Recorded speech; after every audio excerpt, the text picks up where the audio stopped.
बिस्मिल्लाहिर्रहमानिर्रहीम। मैं हूं ज़ीशान आज़म और आप देख रहे हैं मेरा यूट्यूब चैनल। रजीम चेंज ऑपरेशन की आफ्टर शॉक्स जारी हैं, इस पे बात करेंगे और आखिर में मुख्तसर सी बात करेंगे कि किस तरह पंजाब की ब्यूरोक्रेसी बिल्कुल तीर की तरह सीधा हो रही है। तो आप सबसे रिक्वेस्ट है कि आप चैनल को सब्सक्राइब करें और कमेंट सेक्शन में अपना फीडबैक दें। रजीम चेंज ऑपरेशन के शॉक जो आफ्टर शॉक्स में से एक बहुत बड़ा शॉक आज हमें मनहसिल कौम उस वक़्त लगा जब ये ख़बर आई कि मुल्क की एक आला तरीन और ताकतवर तरीन शख्सियत ने USA के किसी अंडर सेक्रेटरी के भी शायद सेक्रेटरी को कॉल करके ये तरला मिन्नत किया है कि भाई साहब IMF से बोलें कि हमें जो $1 अरब की किस्त जारी करनी है वो जल्दी से जारी कर दें, अदरवाइज़ हम डिफ़ॉल्ट हो रहे हैं। तो हमारा सवाल ये है, वो कहते हैं ना कि अगर पर नहीं थे तो पंगा क्यों लिया। अगर नहीं थी कैपेसिटी मामलात के संभालने की तो क्यों इतना बड़ा ऑपरेशन आपने अरेंज किया। उस वक़्त आपने ये ऑपरेशन किया जब मुल्क की इकानमी 6% पे ग्रो कर रही थी, जब इसकी टेक्सटाइल इंडस्ट्री अपनी फुल कैपेसिटी पे काम कर रही थी, जब हाउसिंग और कंस्ट्रक्शन सेक्टर फुल कैपेसिटी पे काम कर रहा था, लेबर ढूंढने को नहीं मिल रही थी।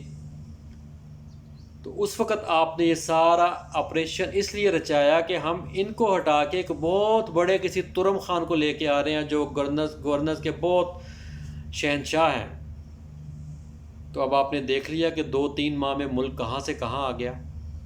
ना आपसे डॉलर कंट्रोल हो रहा है, ना कोई और चीज़ आपसे कंट्रोल हो रही है, किसी किस्म की स्टेबिलिटी नहीं है मुल्क की। ताजरों को मैं देख रहा हूँ, जिससे बात करें वो बिजली का बिल लेके रो रहा है।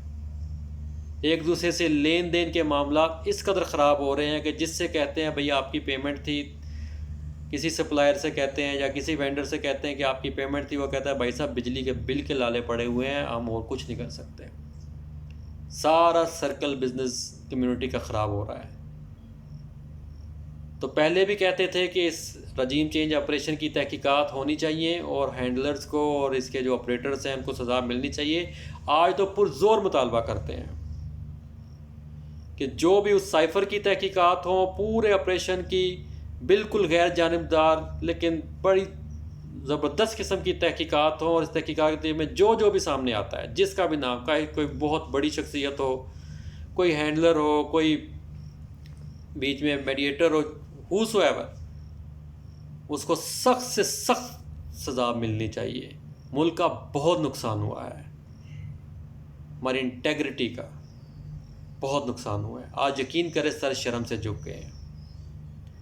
और दूसरा मैं आपको बताता चाहता हूँ कि पंजाब की ब्यूरोक्रेसी काफ़ी हद तक अब सीधा हो रही है। आज मैं डिप्टी कमिश्नर लाहौर की एक ट्वीट देख रहा था जिसमें उन्होंने इंस्ट्रक्शन दिए हैं अपने तमाम असिस्टेंट कमिश्नर्स को कि वो तमाम ये जो मुसाफिर खाने और ये पनाहगाहें वगैरह हैं इनके विज़िट्स करें, वहाँ पे सहूलियात का जायज़ा लें। वो मैंने देखा कि वो फिर डिफरेंट असिस्टेंट कमिश्नर्स अपने अपने इलाके में वहाँ पे सफाई का और वहाँ पे सारी अरेंजमेंट्स का, और जो मुसाफिर हैं या जो भी लेबर वहाँ पे आके रहते हैं उनके लिए खाने पीने का या रहने का जो इंतज़ाम है वो देख रहे हैं। ये अच्छी चीज़ है, लेकिन ये सिर्फ इससे साथ कनेक्ट नहीं होनी चाहिए कि गवर्नमेंट चेंज हुई है तो वो आप कर रहे हैं।